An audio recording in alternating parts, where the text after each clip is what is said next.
Hi friend, मैं अतुलित यादव आप लोगों का इन्वेस्टर साइक चैनल में स्वागत करता हूं।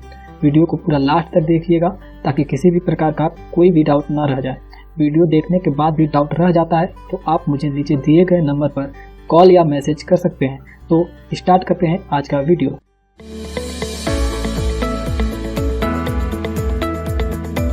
आज हम लोग इस वीडियो में देखेंगे कि किसी भी चार्ट पे कैसे लाइन ड्रॉ करना है, क्या कैसे सपोर्ट ड्रॉ करना रहता है, और कोई भी लाइन या कोई भी यदि आप इंडिकेटर यूज करना चाहते हैं तो कैसे ड्रॉ करना है या कैसे प्लॉट करना है इंडिकेटर को, ये सभी चीजें इस वीडियो में देखेंगे। और वीडियो को पूरा लास्ट तक देखें ताकि आपको ये बात समझ में आ सके कि कौन सा पॉइंट को ध्यान रखना है। तो और यदि हम लोग फ्यूचर में अब जाएंगे, टेक्निकल एनालिसिस सीखेंगे और फंडामेंटल एनालिसिस सीखेंगे, तो ये सभी चीज़ों को आपको सीखने के लिए बेसिक चीज़ें आनी चाहिए। लाइन कैसे ड्रॉ करना है या फिर कोई भी इंडिकेटर कैसे प्लॉट करना है, ये सभी चीज़ें आनी चाहिए। तो मैं बेसिक सभी चीज़ों को बताऊंगा, हर एक चीज़ को बताऊंगा। ये मेरे सामने जो चार्ट खुला हुआ है वो है OIL का, ऑयल इंडिया लिमिटेड का, ठीक है। और उसके बाद से इसकी जो क्लोजिंग हुई है 1 जनवरी को, वो 108.8 पे 108.8 पे इसकी क्लोजिंग हुई है। तो हम लोग इसका जो क्लोजिंग हुआ है उसके हिसाब से, और मैं बाद में बताऊंगा भी कि आपको कि इस शेयर को बाय करना है या क्या करना है, लेकिन उससे पहले हम लोग सीखते हैं कि कैसे लाइन ड्रॉ करना है। उसके बाद से मैं आपको बताऊंगा कि कैसे आपको कोई भी इंडिकेटर को प्लॉट करना है। ये मेरे सामने अप स्टॉक का ट्रेडिंग अकाउंट है, और उसके बाद से इसमें कैसे अप स्टॉक में कैसे ड्रॉ करना है, ये सभी चीज़ें को हम लोग देखेंगे। तो सबसे पहले, और हाँ, इस टाइप का एजुकेशनल वीडियो आपको अच्छा लगता है तो चैनल को सब्सक्राइब कीजिए और शेयर भी कीजिए। और बहुत सारी इंफॉर्मेटिव वीडियो अभी आने वाली है, अभी नया शुरुआत है, तो आपको बहुत सारी चीज़ें सीखने के लिए इस चैनल पे मिलेगी। तो शेयर और सब्सक्राइब करना ना भूलें। सबसे पहले हम लोग देख लेते हैं कि कैसे लाइन को ड्रॉ करना है, ठीक है, किसी भी स्टॉक में। तो ये बगल में यहाँ पे जो है वो दिया हुआ है हम लोगों का, ये पेन टाइप का बना हुआ है। इसी को हम लोग को क्या करना है कि इसी पे हम लोगों को क्लिक करना है, और इस पर क्लिक करेंगे तो बहुत सारा टूल्स आ जाएगा आपको यहाँ साइड में ड्रॉ करने के लिए। क्या चीज़ आप ड्रॉ करना चाहते हैं ये आप पे डिपेंड करता है। जैसे कि मैं अभी लाइन ड्रॉ करना चाहता हूँ, और यहाँ से लेकर के यहाँ तक ये जो रेजिस्टेंस एरिया है, इस चीज़ को मैं ड्रॉ करना चाहता हूँ। तो मैं सबसे पहले इस लाइन पे सोचूंगा कि कहाँ पे लाइन है, तो ये वाली लाइन है, ठीक है। तो इस पर हम क्लिक कर देंगे, और इस पर क्लिक करने के बाद सीधा यहाँ पे एक बार टच करेंगे तो ये आपके सामने एक लाइन ड्रॉ होने लगी। और उसके बाद से जहाँ तक आप लेना चाहते हैं, जिस पे टच करना चाहते हैं, जिस पर रुकना चाहते हैं, वहाँ पे आप एक बार ले जा करके ऐसे उस पॉइंट पे ऐसे एक बार टच कर दीजिए। टच कर देंगे तो ये लाइन ड्रॉ हो जाएगी, ठीक है। मैं एक और लाइन ड्रॉ कर लेता हूँ। देखिए, ये डाउन ट्रेंड में था जब स्टॉक्स, ठीक है, तो ये एक हम लोगों का रेजिस्टेंस का सामना कर रहा था, ठीक है। देखिए, हर एक कोई भी लाइन या सपोर्ट पास्ट के प्राइस को देख करके ड्रॉ किया जाता है। उसके बाद से यदि वो सपोर्ट ब्रेक होता है तो स्टॉक में चाल आती है। उसके बाद से एक मैं दूसरा और लाइन, यदि ये डाउन ट्रेंड के लिए था तो अप ट्रेंड के लिए भी बहुत सारा डाटा बन चुका है बहुत दिन का, तो मैं अप ट्रेंड के लिए भी कर लेता हूँ। तो एक मैं यहाँ पे टच करता हूँ, और एक उसके बाद से ये जो लो अभी रिसेंटली जो बनाया था, क्या तारीख को 22 दिसंबर को बनाया था, तो इस लो पे टच करता हूँ। इसका लो और इसका लो मैंने टच करके मिला दिया। तो देखिए, ये अप ट्रेंड में तब तक रहेगा जब तक इस लाइन के ऊपर है।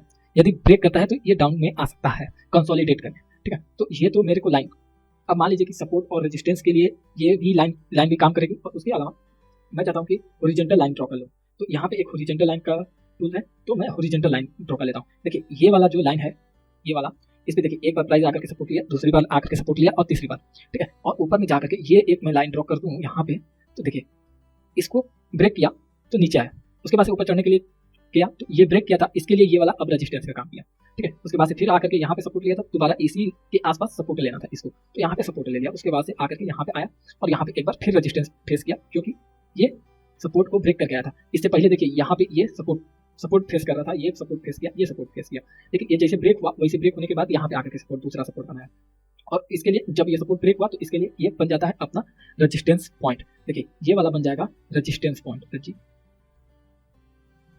ठीक है। कौन सा एरिया? ये वाली एरिया, ये, ठीक है।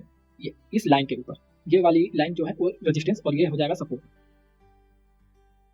कौन सा? ये वाली लाइन, ठीक है। ये वाली लाइन जो है वो सपोर्ट, और ये वाली जो लाइन है वो इसके लिए रेजिस्टेंस। यदि इसको देखिए, यहाँ पे एक बार यहाँ पे आकर के रेजिस्टेंस लिया, उसके बाद से ये वाला फिर रेजिस्टेंस लिया, ये रेजिस्टेंस, देखिए पहले ये सपोर्ट के लिए काम था, लेकिन अब नीचे आ गया है तो इसके लिए ये वाली लाइन अब रेजिस्टेंस का काम कर रही है। ये रेजिस्टेंस लिया, एक बार यहाँ पे रेजिस्टेंस लिया, यहाँ पे भी ले रहा था, लेकिन कंसोलिडेट करके इसको ब्रेक कर दिया।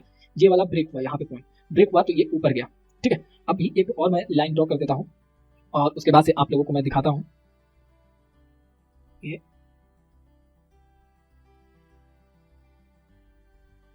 ये वाली लाइन, ठीक है। तो ये एक, अब उसके बाद से एक यहाँ से जब ये वाला रेजिस्टेंस इसका ब्रेक हुआ तो उसके बाद से दूसरा ऊपर में रेजिस्टेंस था, ये रेजिस्टेंस क्यों था? क्योंकि ये जब आकर के यहाँ पे सपोर्ट लिया, यहाँ से यहाँ तक उठा, उसके बाद से फिर उठने के बाद इसके ऊपर नहीं जा पाया और यहाँ पे आकर के फिर सपोर्ट लिया, फिर ये ऊपर जाकर के यहाँ पे रेजिस्टेंस, फिर यहाँ पे आकर के सपोर्ट, फिर रेजिस्टेंस, फिर सपोर्ट। अब इसका यदि ये वाला रेजिस्टेंस ब्रेक हुआ है तो दूसरा रेजिस्टेंस ये वाला काम करेगा और इसको भी इसने यहाँ पे ब्रेक कर दिया और जैसे ब्रेक किया उसके ऊपर फिर से निकल गया। अब यहाँ पे ये रेजिस्टेंस था तो इसके लिए अब दोबारा ऊपर निकल गया, तो दोबारा नीचे आने के लिए इसके लिए ये सपोर्ट का एरिया बन गया और यहाँ पे जैसे सपोर्ट का एरिया बना तो यहाँ पे आया स्टॉक और ये स्टॉक पे यहीं पे सपोर्ट लेकर के फिर दोबारा चल गया। अब देखिए क्या है कि इसके लिए रेजिस्टेंस दूसरा जो बन रहा है वो मैं आप लोगों को अभी तक ड्रॉ कर दे रहा हूँ। देखिए ये एक एजुकेशनल पर्पज के लिए वीडियो है।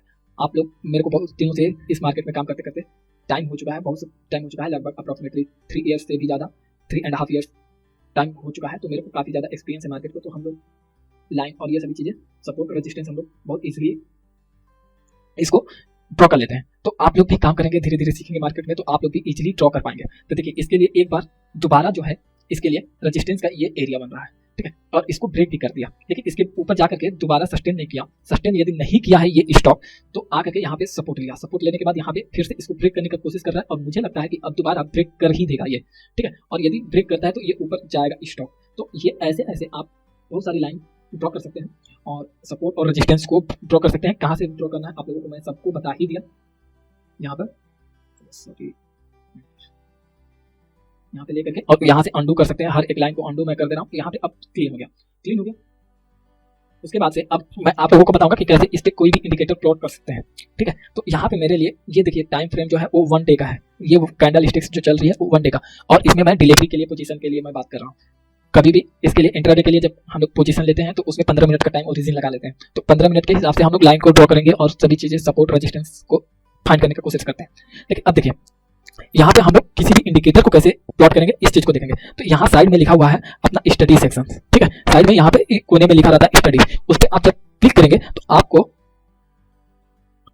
एक खुल करके आएगा। यहाँ पे क्लिक करने के बाद यहाँ पे बहुत सारा इंडिकेटर खुल करके आ गए, जिसको आप लगाना चाहते हैं उसको यहाँ पे एक बार टच कीजिए, ठीक है। टच करेंगे तो यहाँ पे आ गया। अब देखिए यहाँ पे आप जैसे मैं मूविंग एवरेज पर टच किया था, क्लिक किया था तो मूविंग एवरेज मेरे लिए आ गया। यहाँ पे मूविंग एवरेज के बहुत सारे सेटिंग्स हैं, आप कैसा पीरियड कितना लेना चाहते हैं, यदि आप चेंज करना चाहते हैं तो यहाँ पे क्लिक करके मैं मान लो कि इसको 21 डे का मूविंग एवरेज लेना चाहता हूँ। उसके बाद से इस फील्ड किस पे लगाना चाहते हैं मूविंग एवरेज को, तो किस पे लगाना चाहता हूँ मैं, यदि क्लिक कर रहा हूँ तो ओपन प्राइस जो ओपन हो रहा है उस पे या हाई पे या लो पे या क्लोज पे या एडजस्टेड क्लोजिंग प्राइस पे या हाई लो पे डिवाइड बाई 2, इस टाइप का बहुत सारा वॉल्यूम पे लगाना चाहते हैं। किस पे लगाना चाहते हैं, ये वॉल्यूम पे यदि करूँगा तो इसके ऊपर प्लॉट हो रहा है ये मेरा, ठीक है। तो जैसे क्लोज पे क्लोजिंग प्राइस पे ही जो देखिए ये कौन सा क्लोजिंग प्राइस लेगा, जैसे 1 डे का है ये, तो 1 डे का इसको मैं डन करता हूँ एक बार। देखिए आज के डेट का जो क्लोजिंग प्राइस है उसके बेसिस पे मूविंग एवरेज कैलकुलेट करेगा और उसके बेसिस पे यहाँ पे प्लॉट करेगा ये लाइन, ठीक है। क्लोजिंग प्राइस के यदि ओपनिंग लिख दिया तो ओपनिंग के बेसिस पे जहाँ पे ओपन लिए रहेगा उस प्राइस को लेकर के कैलकुलेट करेगा, ठीक है। तो ये जैसे, और उसके बाद से मैं यदि और इसको मूविंग एवरेज, इसमें और भी किस टाइप का आप मूविंग एवरेज लगाना चाहते हैं, टाइप भी इसका बहुत सारा है, simple, exponential, time series, triangular, variable, इस टाइप का बहुत सारा दिया हुआ है। तो आप जिस पे भी करना चाहते हैं, जो करना चाहते हैं वो लगा सकते हैं। मैं जनरली सिंपल या फिर एक्सपोनेंशियल ये दोनों में से कोई एक प्लॉट करता हूँ। तो और उसके बाद से ये ऑफसेट दिया हुआ है और उसके बाद से इसका कलर भी आप चाहें तो जिस कलर में आप पसंद करते हैं उस कलर में प्लॉट कर सकते हैं। जैसे मान लो कि ग्रीन लगाना है तो ये लाइन ग्रीन हो गई। उसके बाद से यदि मान लो कि ब्लैक लगाना है तो ब्लैक हो जाएगी। दूसरा भी कलर चूज कर सकते हैं, कोई सभी कलर सेलेक्ट कर सकते हैं।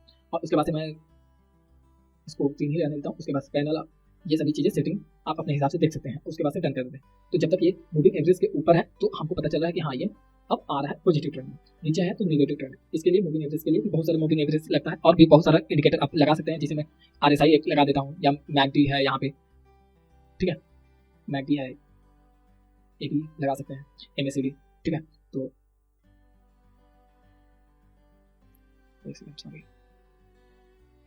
देखिए यहाँ पे मूविंग एवरेजेस सॉरी यहाँ पे MACD लग गया। आप इसको कम ज़्यादा और जूम आउट कर सकते हैं, ठीक है। अभी भी बियरिश क्रॉस ओवर हुआ है लेकिन मेरे को लगता है कि ये इसमें कोई दिन कंसोलिडेट होकर के ऊपर जाएगा। तो इसका ध्यान में रखिए थोड़ा सा और इस स्टॉक को ध्यान में रखिएगा। और उसके बाद से आप देखिए इस टाइप से तो आप किसी भी स्टॉक का मूविंग एवरेजेस या फिर कोई भी इंडिकेटर आप लगा सकते हैं। जैसे मान लो कि ऑन बैलेंस वैल्यूम मैं लगाना चाहता हूँ तो ऑन द बैलेंस वैल्यूम ये लग गया इंडिकेटर। उसके बाद से मैं यदि और भी कोई RSI लगाना चाहता हूँ तो यहाँ पे देखिए, यहाँ पे सर्च सेक्शन दिया हुआ स्टडीज में, तो यहाँ पे सर्च मार दीजिए RSI, ठीक है। RSI यहाँ पे लिख करके आ गया, इसको यहाँ पे लगा सकते हैं। तो यहाँ नीचे में RSI प्लॉट हो गया हम लोगों का, ठीक है। जो भी आपको इंडिकेटर यूज करना है वो यहाँ से आप यूज कर सकते हैं। एक मिनट ऐसा हटा देता हूँ। आर एस आई आर, ठीक है। उसके बाद से अब मैं मान लो कि एक और बोलिंगर बैंड करके इंडिकेटर बहुत लोग यूज़ करते हैं, तो उसको भी यहाँ पे ये नीचे है बोलिंगर बैंड, इसको भी लगा सकते हैं यहाँ पे, ठीक है। तो जिस इंडिकेटर को आपको लगाना है यहाँ से स्टडी सेक्शन में जाइए और यहाँ से आप प्लॉट कर सकते हैं किसी भी स्टॉक को, अरे सॉरी किसी भी इंडिकेटर को। तो इस ऐसे आपको कोई भी इंडिकेटर यूज़ करना है तो आप यहाँ पे ड्रॉ कर सकते हैं और प्लॉट कर सकते हैं। आपको ये वीडियो कैसा लगा कमेंट करके जरूर बताएं, और वीडियो अच्छी लगी हो तो अपने फ्रेंड रिलेटिव को जरूर शेयर करें।